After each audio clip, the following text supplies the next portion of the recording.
Buenos días, mis estimados y estimadas hermanas.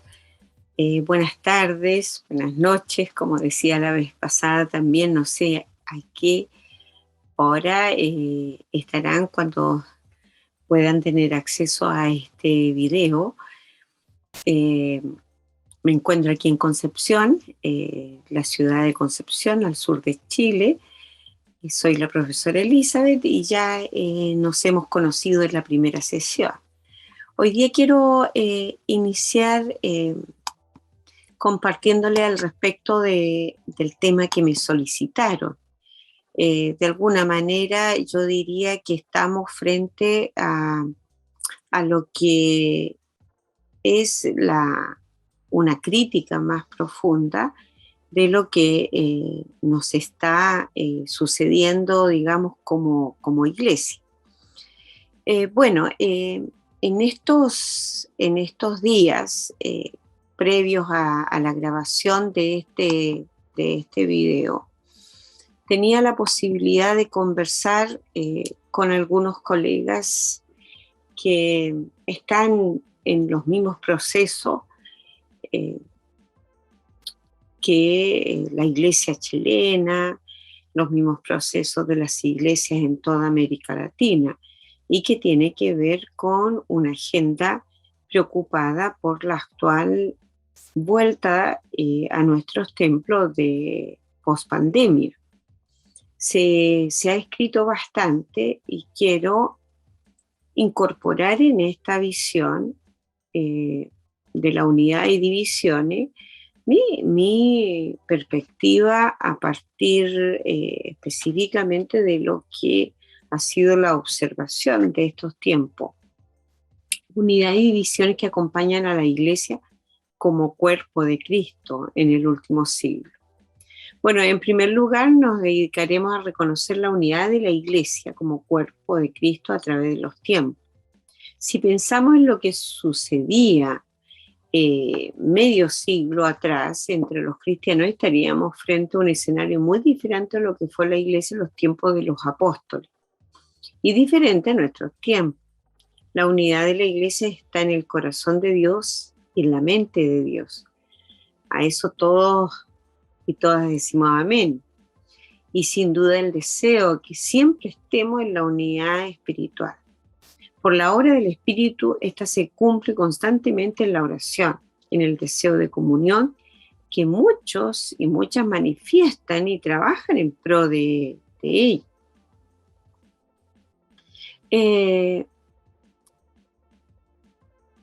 Si pensamos en la iglesia y pensamos en la obra de Cristo que ha realizado en nuestros corazones, sin duda nos vamos a dar cuenta que se hace más liviano caminar.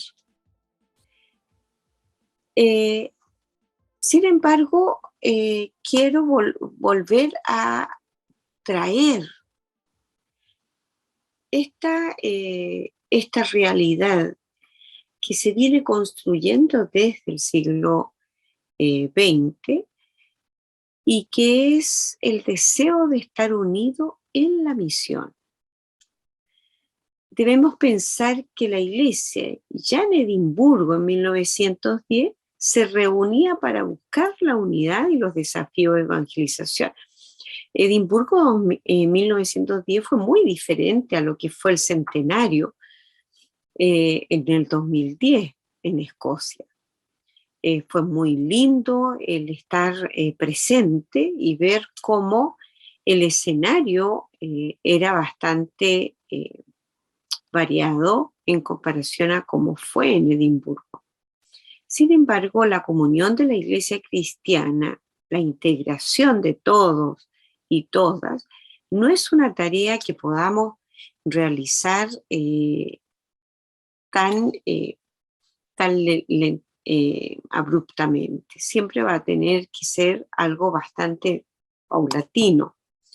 Por ejemplo, el Consejo Mundial de Iglesia, lo que es CELAM, lo que es el Foro de las Iglesias Pentecostales, Foro Mundial o Fraternidad, los concilios, las federaciones, las agrupaciones de iglesia a través del mundo nos revelan la intención propia del espíritu de agrupar y vencer las barreras que hemos construido como seres humanos. El cruce de fronteras ha sido el gran tenor de estos últimos tiempos. Entonces, cuando esta unidad es celebrada en alguna medida, en alguna diócesis, en algún país, es muy aplaudida si se hace a nivel local. Pero hay gestos concretos que se deben buscar desde las cúpulas. Y eso no está cerca nuestro, porque, bueno, en el caso, yo soy parte de una comisión a nivel mundial de unidad cristiana.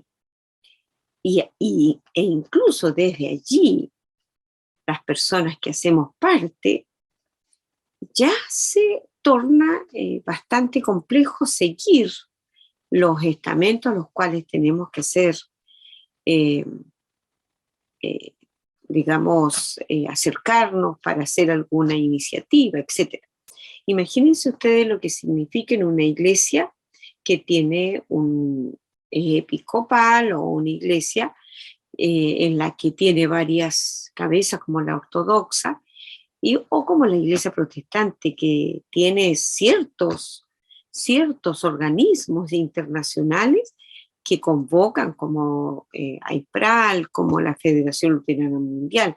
AIPRAL es de las iglesias reformadas y presbiterianas. Pero, ¿qué pasa con estos gestos concretos que están en la cúpula y qué está pasando en la base? Entonces, desde la base, vemos acciones movidas por el espíritu que cuando las analizamos tienen mucho del impulso propio, personal, de cada uno, de cada una, de los que estamos aquí o de los y las que están en nuestras congregaciones. Momentos de oración, espacios de confraternidad, comedores abiertos, en las que se inicia con una lectura bíblica, relectura bíblica, grupos de animación, juveniles, infantiles. Son gestos concretos de unidad desde las bases, lo que ya habíamos mencionado en nuestro encuentro anterior. Pero ahora viene un proceso, discernir y valorar esa unidad en la diversidad como misión de Dios en estos movimientos que se han dado, especialmente en el siglo XX. ¿Y por qué? Porque en el siglo XX fue el siglo de Vaticano II, fue el momento que irrumpió el movimiento carismático, y bueno, como hemos mencionado en la clase anterior, fue donde se inició con Edimburgo la formación del Consejo Mundial y una serie de eventos en América Latina. La tarea de saber cuáles son los espacios que realmente promueven la unidad es una gran tarea de la teología y de los líderes que están en preeminencia. Reconocerlos y apreciar su labor a través de las agendas concretas, lo que yo decía, gestos concretos de la cúpula. La pertinencia de los movimientos avivalistas en la vida de la iglesia son propios de los espacios generados por este avivamiento espiritual. Se deben considerar todos los movimientos que convocan la diversidad de la iglesia cristiana. Es fundamental considerar que estos movimientos han sido espacios de fraternidad, de reconocerse como hermanos, como hermanas, sin duda, en los diferentes movimientos. Recordemos que cuando hablamos de movimiento pentecostal, estamos hablando de un movimiento que surgió en varios espacios, Mencionábamos la vez pasada a India, eh, eh, Estados Unidos, Londres, Chile, Argentina, Brasil. Es decir, son un mover del espíritu en el mundo protestante, pero lo mismo en el mundo católico, es decir, el despertar del espíritu nace como si fuesen chispitas en varias partes. Gestos concretos como la entrada de la iglesia pentecostal al movimiento ecuménico del Consejo Mundial o el Consejo Latinoamericano de Iglesia permite crear vínculos oficiales. Así como la iglesia hablaba de los protestantes como hermanos separados, lo mismo pasaba con los movimientos avivalistas del siglo XX. Es decir, la iglesia pentecostal es una iglesia que nace no solamente contrariada con el mundo religioso que le rodeaba, ya sea el mundo católico, ortodoxo, musulmán, judío, etcétera, que eran de poca, de, no eran tan masivos en los diferentes países, pero sí eran grupos que miraban al mundo pentecostal como secta, como grupos no cristianos, etcétera. Entonces, la incorporación de estos grupos a estos espacios ecuménicos eh, genera toda una esperanza. La participación como invitados, como observadores de protestantes a encuentros tan trascendentes como el celebrado en Aparecida, Brasil, de la Quinta Conferencia, es extraordinario, es un gesto concreto de integración del el mundo evangélico, pentecostal y también el movimiento carismático, que era obvio que fuera integrado. Pero estos gestos también van sumando para mirar cómo el espíritu va abriendo espacio. La apertura ecuménica en estos movimientos llevó a que en las fraternidades ecuménicas locales se replique estos gestos. Yo me recuerdo que en una oportunidad estuve en una fraternidad ecuménica como teóloga invitada y fue muy interesante porque una de las personas que estaba, un obispo que estaba, dijo la dificultad que tenía de dialogar con pentecostales, la dificultad que tenía de considerarlos personas válidas para dialogar teológicamente. Entonces, obviamente, como yo estaba como académica, él no sabía que yo era pentecostal. Entonces, pero me pareció muy honesto lo que dijo. Pero esta apertura ecuménica en los pequeños espacios locales es réplica de lo que sucedió en Aparecida, de lo que sucedió en el Consejo Mundial. Es decir, hay una nueva mirada y que hay que considerarlas a la hora de hacer esta panorámica. Entonces, CELAM, el Consejo Mundial, el Foro Cristiano Mundial, todos estos espacios, asambleas eclesiales, Empower 21, el Movimiento Luzana, etcétera, son realmente espacios en los que debemos entender que debemos alabar a Dios porque son espacios que de alguna manera lograron vencer los preconceptos y todo lo que generaba el movimiento del espíritu dentro del mundo cristiano en general. Yo tengo la experiencia del Foro Cristiano Mundial de una de las reuniones que se hizo aquí en 2007, si no me equivoco, aquí en Chile, y tuvimos varios obispos, especialmente la comisión que venía de CELA, y ellos visitaron iglesias pentecostales, estuvieron con con grupos de la renovación carismática, y fue muy hermoso el poder celebrar juntos, pero también soñar en una unidad. Em, para que estos espacios de acercamiento sean reales, debemos asumir la diversidad. ¿Qué pasa con aquellos y aquellas que son llenos del Espíritu y que dicha manifestación del Espíritu no es corpórea? Ejemplo, la de los más tradicionales.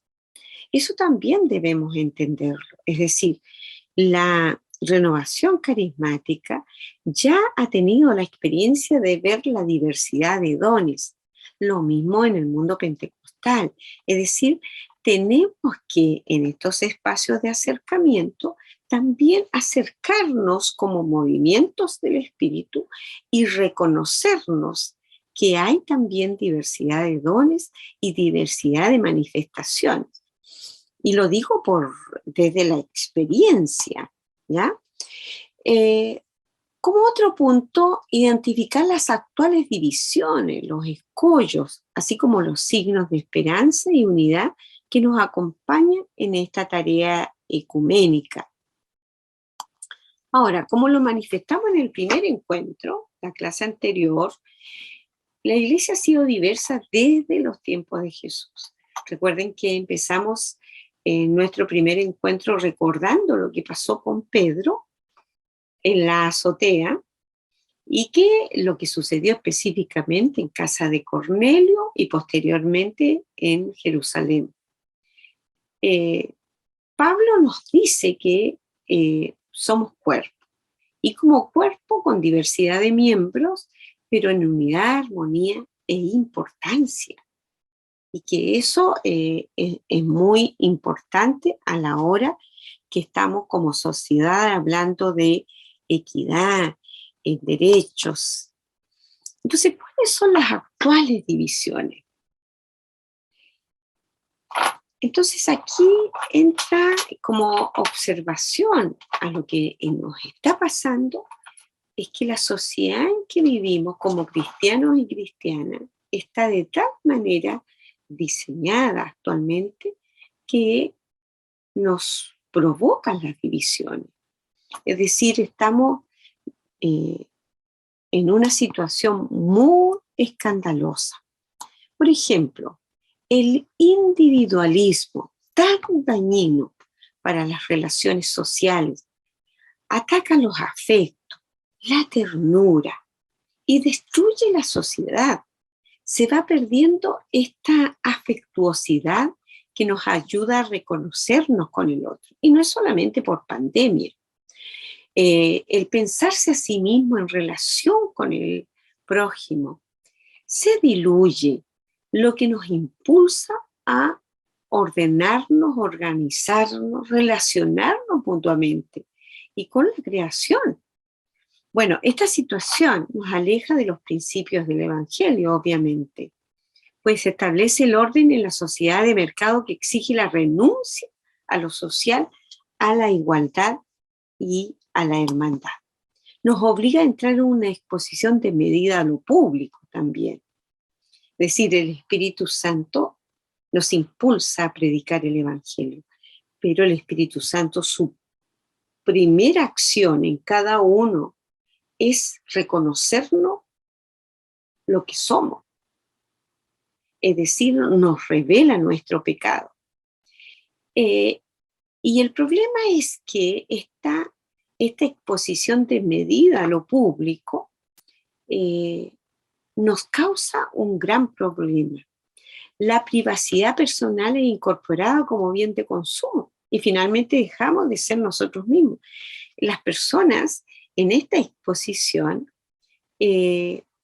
terminan consumiendo algo que no les llena. Esta manera de imponerse el neoliberalismo nos coarta de tal manera que nos anula como seres en relación. Las personas con esto quedan alejadas de lo que el espíritu provoca en cada uno y que es justamente confianza para caminar en santidad. Y voy a dar un ejemplo, claro. Tengo personas que sacan un versículo bíblico y rápidamente en la mañana lo envían a todas sus redes, dicen, ¡ay, qué lindo versículo bíblico! Pero en ningún momento tomaron esa palabra para sí, la reflexionaron y la colocaron en práctica, es decir, hicieron lo que el Espíritu Santo hace con respecto a la palabra de Dios. Pero no, es tan fuerte esta intención de los medios en que tenemos que colocar todo así en exposición, que para ser una buena cristiana debo enviar a mis redes un versículo, aunque ese versículo no haya hecho vida en mí.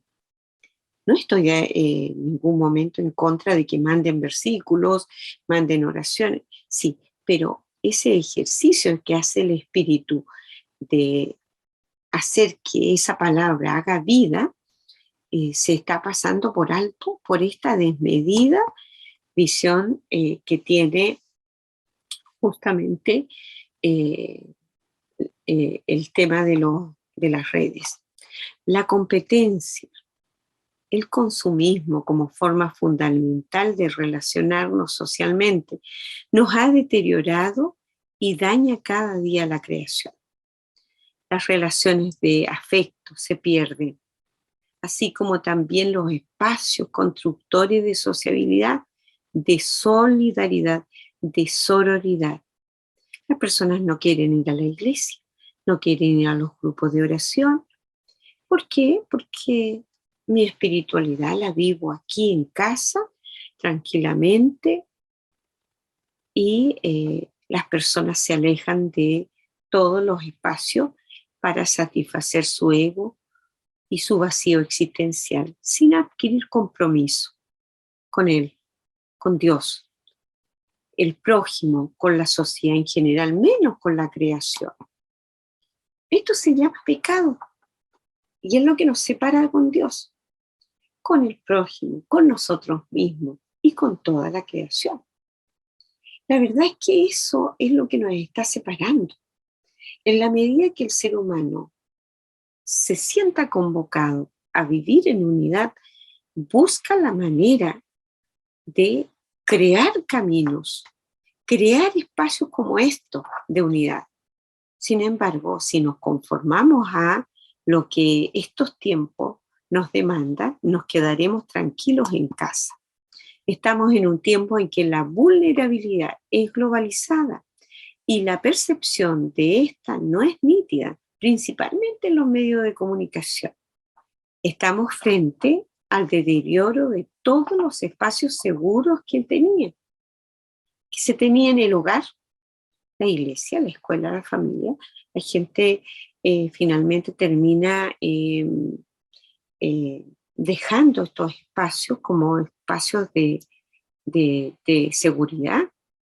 En lo económico, el golpe ha sido fuerte en los mercados financieros, sustentados por materias primas, procesos industriales que movían las finanzas, y el deterioro al medio ambiente cada día aumenta y nos damos cuenta que en vez de avanzar a defender lo que son los recursos naturales, retrocedemos a un deterioro masivo. Somos parte de los bienes virtuales, como decía, dinero virtual, amistad virtual, redes de apoyo virtual, asesorías virtual, identidad virtual.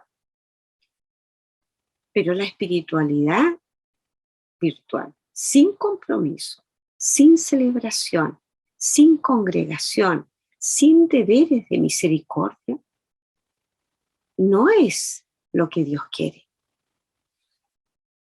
Yo siempre pensaba, ¿por qué Jesús se fue por las casas, se fue por los caminos, buscó los espacios? Cuando lo andaban buscando, Él parece que se expuso más. Es allí donde se vive la espiritualidad, que es el impulso que tenemos para vivir en comunidad, para vivir y discernir lo que nos está afectando como cristianos. Entonces volvemos a preguntarnos y nos respondemos, ¿cuáles son las actuales divisiones que estamos viviendo? La sociedad en que vivimos como cristianos y cristianas. Si no logramos, ¿ya?, tener claridad con lo que la sociedad nos ofrece, vamos a caer en las redes que, sí, que puntualizan el individualismo, el exitismo, que terminan siendo espacios en que la espiritualidad finalmente se pierde y no nos reconciliamos ni con nosotros mismos, ni con nuestro prójimo, ni con Dios, obviamente, ni con toda la creación. Es decir, un cristiano, una cristiana reconciliada con Dios es impulsada por el Espíritu a vivir en armonía con toda la creación, con los que le rodean, las que le rodean. Entonces, ¿hay signos de esperanza y unidad? Sí, hay signos. Mientras el Espíritu Santo esté con nosotros, hay muchos signos, muchos signos. Por eso lo que tenemos que hacer es vivir con los ojos bien abiertos, ungidos con colirio, y que el impulso del Espíritu nos empuje a vivir como silbo apacible en el mundo, como viento recio, pero que podamos responder a lo que Dios nos está convocando. Muy bien, voy a dejar por aquí nuestra clase. Ha sido de mucha alegría estar con ustedes y nos vemos en nuestro encuentro que tendremos de forma personal y que quizás allí podamos edificarnos mutuamente con las experiencias que ustedes han tenido. Todo lo que tiene que ver con la historia y que nos puede dar muchas luces al respecto de lo que ha sucedido, debe ser leído siempre considerando que la historia la escriben personas también, son interpretadas, y lo mismo pasa con mi lectura. Mi lectura está hecha desde la academia, pero también desde la experiencia de quien ha vivido en las bases este mover del espíritu. Que Dios nos bendiga. Para Dios y para la acción que estamos haciendo como grupo, movido por el espíritu, doy toda honra, gloria y alabanza.